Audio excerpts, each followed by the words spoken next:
Next हमारे software जो safety liability और प्रैक्टिस में है वो है लीगल लाइबिलिटी। लीगल लाइबिलिटी का मतलब ये है कि systems designers and software engineers may have legal responsibilities under status such as the health and safety।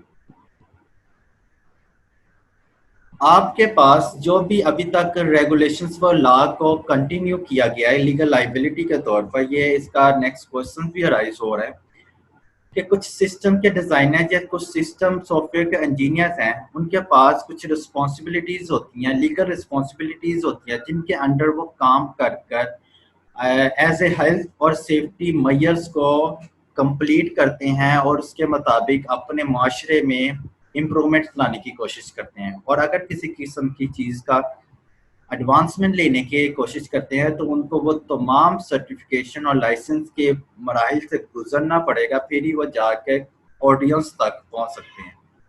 Without इस तरह ऑडियंस तक पहुंचना हम सबको भी मालूम है कि वो under the provision of against the under the provision and against the law के अंडर आ जाता है। ये था आपके लीगल लाइबिलिटी के कुछ पार्ट, और रेगुलेटरी इश्यूज भी हम डिस्कस आउट कर चुके हैं सॉफ्टवेयर सेफ्टी लाइबिलिटी और प्रैक्टिस के तौर पर। अब कुछ यहाँ पर हम जो प्रोडक्ट की लाइबिलिटी और कंज्यूमर की प्रोटेक्शन अंडर द एक्ट 1987 के मातहत हम स्टडी आउट करेंगे, कि जिसमें आप लोगों को ये मेंशन आउट है कि product liability is the area of the law in which manufacturers, distributors, suppliers, and retailers are held responsible for any injuries product cause। Product liability एक वो एरिया कहलाता है, लॉ का वो एरिया है, क्योंकि लीगल लाइबिलिटी की बात हो रही है तो लॉ इंक्लूड है। तो लॉ के एरिया की ये प्रोडक्ट उस लाइबिलिटी के अंडर आती है जिसमें मैन्युफैक्चरर्स आते हैं, डिस्ट्रीब्यूटर्स आते हैं, सप्लायर्स आते हैं और रिटेलर्स आते हैं। ये किसी किस्म की अगर प्रोडक्ट की वजह या प्रोडक्ट की कोई किसी किस्म का डैमेज हो जाना या इंजर्ड उसकी वजह से किसी का नुकसान हो जाना या उस प्रोडक्ट का ही डैमेज हो जाना, ये जो मैन्युफैक्चरर्स हैं, डिस्ट्रीब्यूटर्स हैं, सप्लायर्स हैं या रिटेलर्स हैं, ये इनके रिस्पॉन्सिबल्स होते हैं अगर किसी किस्म का लैकनेस शो करते हैं तो।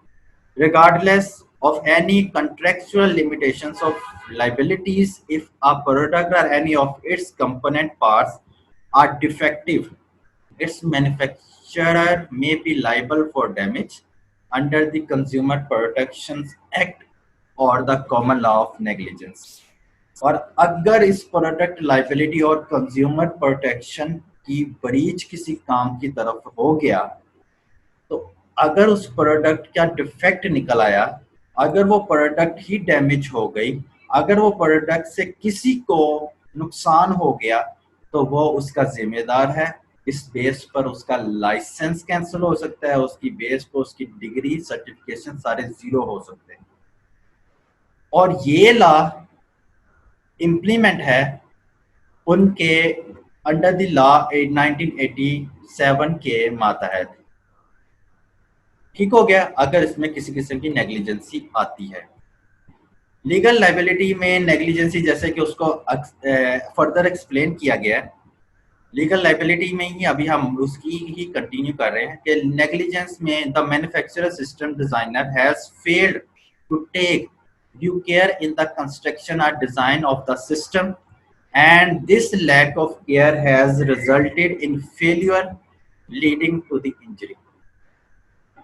वही बात कि अगर किसी किस्म का, जाहिर सी बात है ये जो प्रोडक्ट हम कोई तैयार करते हैं उसकी जो सेंसिटिविटी है बहुत ज़्यादा मैटर करती है, और उस नेग्लिजेंसी लीगल लाइबिलिटी या उस प्रोडक्ट में एक किस्म का भी नेग्लिजेंस शो हो गया, 1% भी हो गया, उससे किसी को नुकसान हो गया तो वो हो सकता है कि उसका नुकसान उसकी जान से भी हाथ धोना पड़ जाए।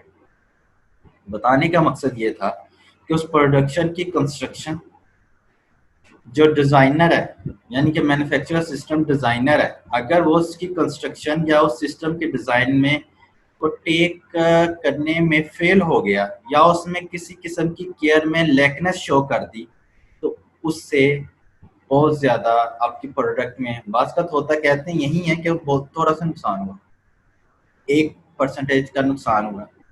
लेकिन वो 1% जब आगे कंटिन्यू होता है, जैसा कि मैंने आपको एक केस स्टडी भी दी थी कि एक ओनर को पता था कि ये सॉफ्टवेयर में बग्स बहुत ज़्यादा हैं और उस बग्स के होने के बावजूद उसने लॉन्च कर दिया।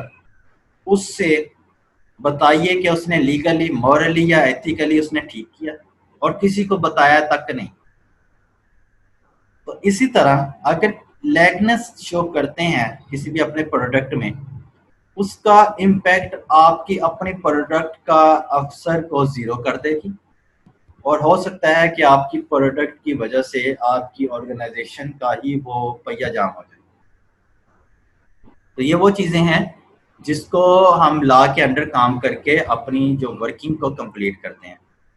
ठीक है, जहाँ तक था हमारा कॉन्सेप्ट सारा सिस्टम सॉफ्टवेयर के जो सेफ्टी है, लाइबिलिटी है एंड प्रैक्टिस, उसमें आपको मैंने रेगुलेटरी इश्यूज बताए और सॉफ्टवेयर सेफ्टी, लाइबिलिटी और प्रैक्टिस में क्या क्या चीज़ें इन्वॉल्व होती हैं उसके बारे में बताया। उसके बाद लीगल लाइबिलिटी के बारे में बताया। उसके साथ साथ लीगल लाइबिलिटी में अंडर द एक्ट लॉ 1987 के बाद भी बताया कि अगर किसी किस्म का वायलेंस होता है तो उसका क्या ब्रीच पॉइंट है।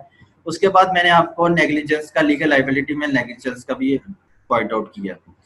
तो नेक्स्ट इसी ये कंटेंट अभी तक कंप्लीट नहीं हुआ, अभी इसमें कुछ पार्ट रहता है, जैसे कि नेक्स्ट आपका मैं कंटिन्यू कराऊंगा कॉम्पिटेंस, ट्रेनिंग एंड एक्सपीरियंस। इसका कुछ टॉपिक पड़ा है। आज का लेक्चर हम यहीं पर ख़त्म करते हैं। नेक्स्ट लेक्चर में हम इसी सॉफ्टवेयर सेफ्टी, लाइबिलिटी और प्रैक्टिस को कंटिन्यू करेंगे।